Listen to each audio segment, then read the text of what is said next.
Next generation networks are a huge issue, not only in Silicon Valley, but in Washington, D.C. Indeed, in Washington, D.C., of course, policy is set in terms of generating innovation. The organization that legislates on next generation networks is the Federal Communications Commission. And we're honored to have a commissioner from the FCC, Jessica Rosenworcel, on the show today. Jessica, welcome to TechCrunch TV. Thank you for having me here. So Jessica, did I just put my foot in my mouth? Is that a fair description of what the FCC does? Sure, I think it is. If you think about it, the FCC oversees the networks that are responsible for the information economy, for the digital economy, and by some measures, that's as much as 1/6 of the economy as a whole. Making sure those networks are robust, modern, and really high capacity is something that we strive to do every day. So it's a big deal. It's a big deal. And how did you get to be on the commission? Well, before I worked at the commission, I worked for the United States Senate. I served as senior communications counsel. And way back in my career, I spent some time in the private sector and also in the trenches as a member of the FCC staff. So I've been around these issues for some time, but it's a total privilege to sit where I sit right now. You mean in the TechCrunch studio? Absolutely, right here, right now, this moment. So Jessica, you're in town, you're in San Francisco to do an event, Next Generation Networks, impact on innovation, education, regulation, and the economy. That's a mouthful, but how important in your view are next generation networks for generating innovation in our digital economy? Absolutely critical. Everything we do in our commercial and civic lives will flow over these networks. We want to make sure that everyone in this country, no matter who they are or where they live, has access to really high-speed bandwidth and mobile networks as well. How are we going to get there, Jessica? Oh, lots of policies. It is going to take some time to update the FCC's rules and our state rules, and frankly, rules involving other policies like tax policy, to make sure that we have adequate incentives for the deployment of the best networks in the world. Because the more robust we make those networks, the more dynamic our economy will be. Should spectrum and next generation networks, is that the business of private companies or the government? Well, I think both have a role to play. When you think about the airwaves around us, we don't see them, but there's some really important infrastructure there. And one of the things we want to make sure and do is that they get used to their highest and best use efficiently. But as part of that, we have to, as the government, make sure that users don't interfere with one another. And that's a really important role that the FCC plays in zoning our airwaves. And I think with respect to next generation networks, we want to make sure our policies are incentives for building really high-speed broadband everywhere. Jessica, explain the spectrum issue. It's an issue that comes up all the time. And I think some of our audience is still a bit mystified by this continual discussion or controversy about spectrum and who gets it and who doesn't and how much it costs. Well, let's just start with some really interesting facts. We have more wireless phones in this country than people, which probably says a lot about us as a community. We also have 1/3 of our adults now has a tablet computer. All of those devices are using more of our airwaves than ever before. So we've got to make sure that those airwaves are zoned efficiently so that people can download what they want, watch what they want, and take advantage of all sorts of new data platforms that are available. And how do we get there, though? I mean, is spectrum being sold? Is it hard to find? How do you even create it? Spectrum is the consummate scarce resource. We are not making more. So the challenge is on us to use it efficiently. If we use it efficiently, we can create lots of good things from it, and more people can have access to more devices with more of those proverbial bars.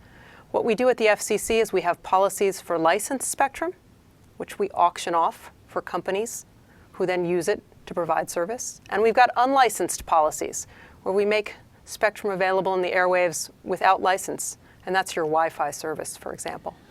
But spectrum has been politicized, hasn't it? There are some people who argue that certain companies, perhaps larger companies, shouldn't have the same access to next generation spectrum, next generation networks as other companies. Is that fair? I think it's definitely an issue of contention, figuring out who should have access to our auctions and who should be able to participate in our auctions for licensed spectrum. I think the real challenge is making sure we use these airwaves, which are scarce and which are limited, in the most efficient ways possible. And so identifying what we can use for unlicensed, which is a great way to spur innovation, is important.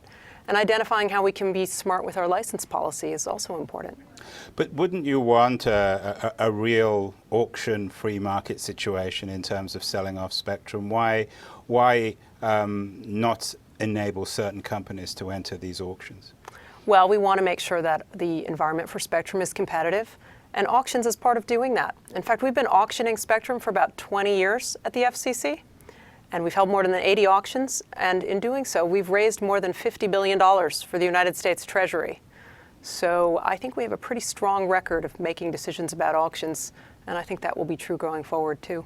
So spectrum is also a way of the federal government actually generating revenue. Yeah, there is that. It makes the FCC a little popular in Washington these days. What about education, Jessica? How does spectrum and next generation networks, how do you think that enables education? Oh, that's such a great question. The FCC, little known fact, is responsible for the nation's largest education technology program. It's a program called the E-Rate.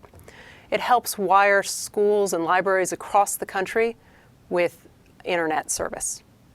Now, it used to be that just getting schools connected was the challenge, but I think the new challenge is not connection, it's capacity. We want to make sure that every school in this country has broadband at speeds of at least 100 megabits in the near term, and then a gigabit over the longer term. Because I think with that capacity will come all sorts of creative opportunities for education. And by making it a national priority, there's an element of equity in there that's also important. Jessica, you sit in Washington, D.C., very different from Silicon Valley. Silicon Valley's been getting a lot of bad press recently. Do you think it's deserved? Do you think there is a kind of a cultural crisis here that Silicon Valley needs to do a better job representing itself to the rest of the country? Well, that's an interesting question. I think Silicon Valley is justifiably revered for its can-do attitudes, the companies it creates, the new ways it has of thinking about digital technology. It's my hope, though, that the Valley participates a little more in Washington and public policy debates, because I think decisions without you are usually decisions against you. And I think that the Valley and the tech community has a lot to contribute to dialogues, not just at the FCC, but with things like patent policy and immigration as well. Isn't the Valley participating more now? Zuckerberg has his own initiative. More and more Valley companies are setting up staffs in Washington, D.C. Yes, you're absolutely starting to see a change in that there is a lot more interest in understanding what's going on in Washington and participating. I think that's a good and positive thing. Again, I'm sure you know, there's a strong strain of libertarianism in Silicon Valley and hostility to not only central government, to Washington, D.C., but regulation in general. You're, in a sense, in the business of regulation. Make that case for me to people in the audience who are strongly libertarian and say that any kind of government intervention is a bad thing and undermines innovation. I think that you need someone who's a referee, and I think spectrum is the consummate example. That if we left it solely to the marketplace, we could wind up having broadcasting uses adjacent to high-speed broadband uses, and we would wind up diminishing the capacity of both types of services. So having someone who can call the shots as a fair referee is an important role, and I think the FCC serves that role.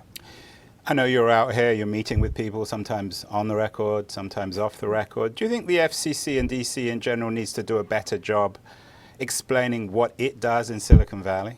Absolutely. I think you are spot on. I think a lot of our spot on, of course. I think a lot of our work is a little too insular, and we don't do a good enough job of explaining it to the world at large. And I think the more that we start to have that conversation, the more positive our impact can be, and I think the more we'll be able to take in ideas from places outside of Washington. So sitting here is a start. Yeah, and I've dealt with some other FCC commissioners, and I don't think you're necessarily typical. You're certainly more accessible. Are you interested in talking directly with entrepreneurs, with technologists? Can they access you? Can they email you? Oh my gosh, appropriately for the FCC, my phone usually works in my office, as does my email, so people can reach out to me directly, and I hopefully can respond or get some folks in my office to respond. But I think there's a lot of good things we can do together. I think we can learn a lot from the innovation culture in Silicon Valley and its willingness to experiment in sandboxes. And I hope as we look at our policies with IP technology and with mobile, that we'll be willing to take on some of that experimentation and identify good ways to grow our economy together. Are you on social networks? Are you on Twitter and Facebook? I admit to being on Twitter. As a private person or as a public person? Oh, as a public person. I accept that my life is both good? private and public. Do you find it useful? I actually find Twitter very useful as a news source, as a way to curate information from individuals I'm interested in. I also find it useful as a way to push out information about what I'm doing and things I find intriguing, or statistics and technology that I find compelling. Jessica, finally, I'd love to have you back on the show. I'd like to make this a regular event. But spectrum is obviously a huge issue now. What are the big issues, do you think, in the future, a year or two down the line, that you may not be confronting now, but you expect to do in a couple of years, from an FCC point of view? From an FCC point of view, I actually think spectrum is an important issue for now and the foreseeable future. I think that we are moving from a world where it's just a device in your pocket to the Internet of Things. We are going to have 50 billion interconnected wireless devices by 2020, and we have to make sure our spectrum policies are up to speed to deal with that. So mobile is everything? I think mobile is the bulk of our work right now, and I think that's a good thing. Well, Jessica Rosenworcel. Perfect pronunciation. Perfect pronunciation. And of course, nothing was edited from this interview. I want to thank you so much for appearing on TechCrunch TV. It's a real honor, a real privilege, and I really appreciate how you've opened yourself up for a Silicon Valley audience. Thank you so much. Thank you for having me.